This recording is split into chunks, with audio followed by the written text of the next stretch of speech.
Hey everyone, welcome to this week's bonus show, which is going to be the live Q&A at the recent live Gaslit Nation taping with Ruth Ben-Ghiat, the historian and author of the best-selling book Strongman, Mussolini to the Present, and Russian mafia expert Olga Lautman of the Kremlin Files podcast.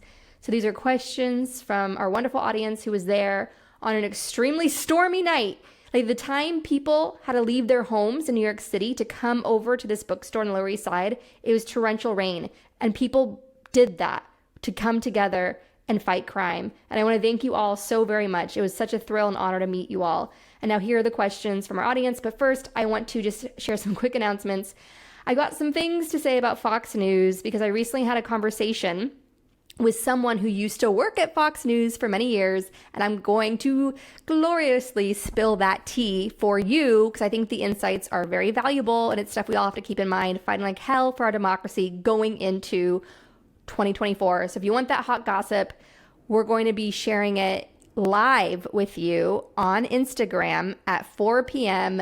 next Thursday, which is, I'm checking my calendar live, October 5th. It's October 5th, Thursday at 4 p.m. on Instagram for Gaslit Nation. And also if you're on Patreon, if you don't have Instagram, but you have Patreon, we'll be live there too. So you could get us live on Patreon if you're part of that community and you subscribe to the show, or you can get it live on Instagram if you're there. So we'll do it live. I'll just share it live and then I'll take some questions and that will be the bonus for next week. That's October 5th at 4 p.m. Eastern. I hope you can make it. And I want to also recommend two extraordinary films that I've watched recently that are part of this larger theme of that we've been talking about on the show since the start, which is how do you know who to believe, what to believe in a time of rampant disinformation?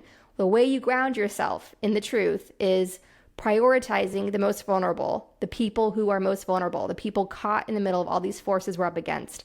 That's where you ground yourself. In the age of Fox News, in the far-right echo chamber, they're trying to dehumanize. It's all about dehumanization. So the way you combat disinformation is through humanizing the top stories of the day. And what is one of the top stories?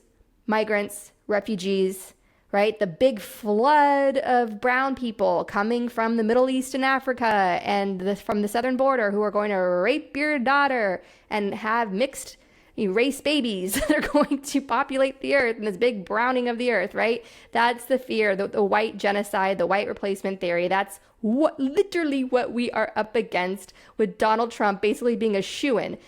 The KKK Grand Wizard being a shoo-in for the Republican Party nominee in 2024. So to humanize this, for us to fight back with truth, I strongly urge you to watch these two films. They are powerful. They will stay with you. They will make you more informed. They'll give you X-ray vision for when it comes to the news. The first one is a drama, meaning it's dramatized. They're actors. It's based on a screenplay, but it's based on it was made from a screenplay, but it's based on a true story. It's called The Swimmers. It's based on an extraordinary true story of these two Syrian sisters who were competing to go to the Olympics, represent Syria in the Olympics, when the Syrian war broke out. And they decided to take the dangerous journey crossing the sea to Europe, crossing the Mediterranean Sea in a raft, barely surviving. Many people do not, and they wash up ashore. They drown at sea. They took that journey and they rebuilt their lives as refugees in Germany and went on to compete in the Olympics. You have to watch this film. It shows you why and how people would gamble with their lives to cross the Mediterranean Sea. It puts a human face on the refugee crisis, which is only going to get worse with the climate crisis. So please, please, please watch that film. It's powerful. It humanizes this issue, and there's a lot of Rihanna in it. There's a lot of dancing, and the early scenes capture very well what it is like to be an authoritarian regime, what it's like to be walking around in an authoritarian country where life still goes on. People still go dance to Rihanna in the club, but then you have soldiers everywhere, and some of them will try to molest you and so on. And it also gives insight of what it's like to be in a country that is being invaded. When the times I've been in Ukraine after Russia's invasion, there's this weird feeling of, you're at a bar, you're at a club, you're at a restaurant, and then a big truck carrying giant missiles goes by. Just a surreal feeling. So especially the early scenes capture very much that feeling of being an authoritarian country or a country at war, and the later scenes of the harrowing journey trying to make it into Europe. Everyone needs to watch that. It will stay with you forever. And the second film I strongly urge you to watch, and the filmmakers are going to be featured in an upcoming episode. It's a documentary, a Peabody Award-winning documentary called Missing in Brooks County, about the deliberately cruel, deliberately mass murdering border crossing engineered under President Bill Clinton, which was, so basically under Clinton, operations were put in place to try to funnel refugees to cross over the most dangerous terrain possible. And this has led to mass deaths, essentially state-engineered mass murder. And also the film talks a lot about how there are these dystopian militarized checkpoints well within the countries on the southern border, not just on the border, but well within the countries. I first heard about these militarized checkpoints while phone banking to get out the vote in Arizona. One of the voters I spoke with told me about this, described them to me. And so that's why I'm always saying to our listeners, if you please phone bank, not just to get out the vote, but to learn different things, to get invaluable insights into what's going on in various parts of your country. So definitely phone bank for that reason. Definitely phone bank to fight for your democracy, fight for your country, fight for your children's future, and also to go on a bit of a tourist tour of people's lives in other pockets of our country. It's really quite extraordinary.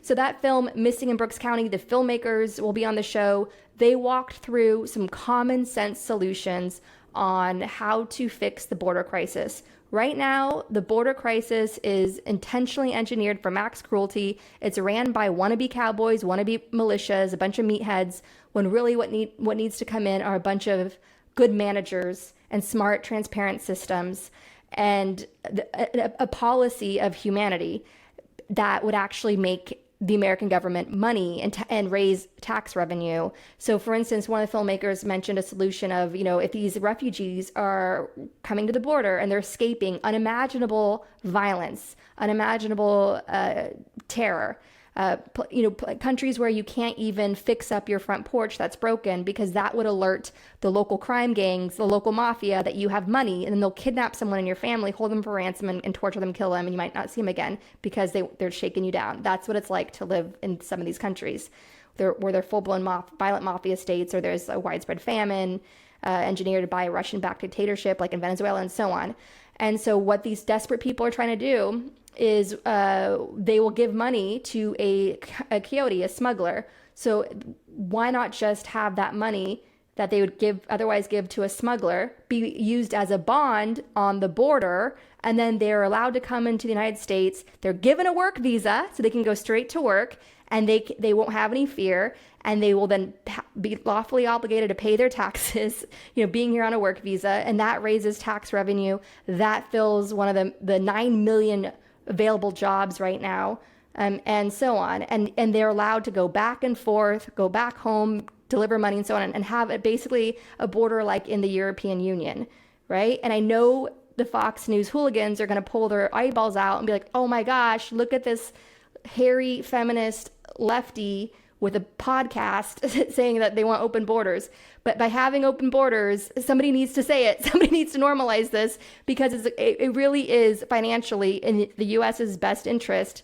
And not only that, it stops the state-engineered mass murder on our border, which has been called by the United Nations the deadliest border crossing in the world. It is done by design. It is essentially a genocide of refugees going on there, built by white supremacy, the same white supremacy that established slavery, that established Jim Crow, which literally informed the Nazi regime on how to create a legal structure for genocide. That is what the southern border crisis really is. So please watch these two films to understand and really sort of hold space in your heart for the human side of some of the biggest news stories in the world, and that is the refugee crisis, which are on our southern border and in Europe, and they're only going to get worse with the climate crisis, displacing even more people. So the more we understand that it's us out there, it's our children, it's our grandparents who came to this country, and so on, the more we see ourselves in these people, the more we can enact common sense solutions to help them and build and factor in greater stability in our structures. And not only that, come up with a win-win situation for everyone.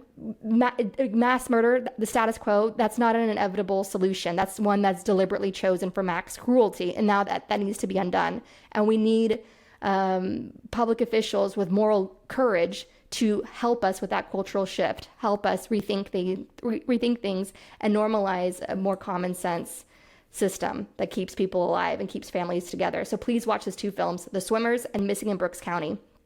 Now, without further ado, here is Olga Lautman kicking off the Q&A of the recent live taping of Gaslit Nation featuring Ruth and Olga. And if you want to join me for some fun Fox News bashing, I'll be on Instagram Live at 4 p.m. on Thursday, October 5th, and also on Patreon, streaming live, and so you can ask questions there. Thank you all so much for supporting the show. If you're hearing this voice, you can get me on video on YouTube. You can see where I've had to reapply my makeup after crying after watching The Swimmers, okay?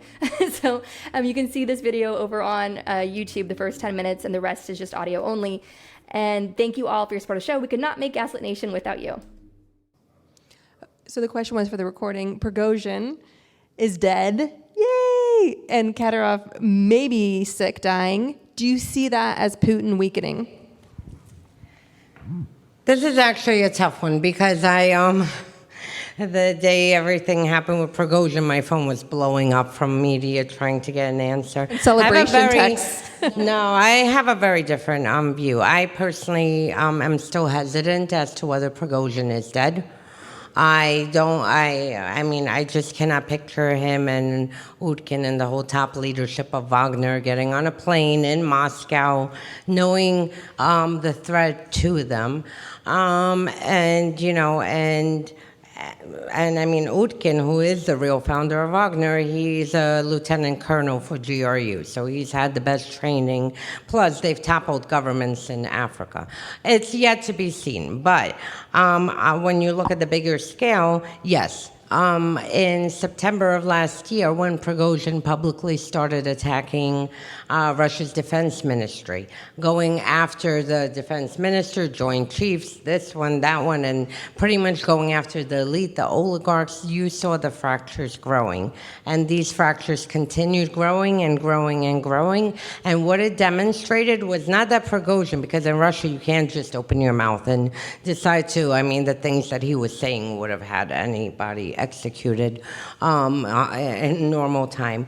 What it did demonstrate is that he had cover from people within intelligence services, within the Ministry of Defense, and frankly around Putin's inner circle. And Putin doesn't know which one of the people he might be looking at every day is the traitor, in his eyes, would be the traitor who assisted Prigozhin. So it showed that there was a fracturing there.